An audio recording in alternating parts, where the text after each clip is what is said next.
Izay no makasika neny fa ivadika lafomavao hafa mihitsy kosa indray sika nanateraka fivirinana rahina fanofanana ny avy ao amin'ireo fokotany eo anivony boriboritany fahadimy sy commune Antananarivo renivohitra ny tao amin'ny efitrano fisoratam-panambadiana teny Ambatomainty ny mba-toerana ny fampahafantarana ny anjara andraikitry ny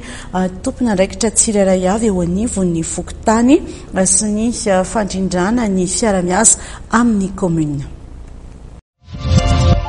Nanatanteraka fivoriana narahana fanofanana ireo tompona andraikitra misa efatra avy amin'ireo fokotany ao anivon'ny boriboritany fahadimy commune Antananarivo renivohitra ny herinandro teo tao amin'ny efitrano fisoratam-panambadiana eny Ambatomainty. Ireo tompona andraikitra ny fokotany nahitana ny lehibe ny fokotany, ny lefiny, ny sekretera ary ny mpitantsoratra ao anatin'ny fokotany misa 7 natsoina nandritra ity fivoriana ity.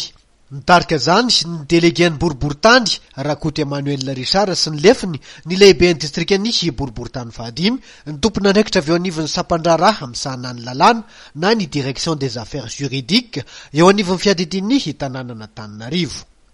Nandritra ny fotoana dia nisy ny fampahafantarinareo anjara andraikitra ireo tompona andraikitra tsirairay eny anivon'ny fokotany, ny fandaminana sy ny fandrindrana ny asa eo anivon'ny commune sy ny fokotany ary ireo fahefan'ny fokotany araky ny lalàna.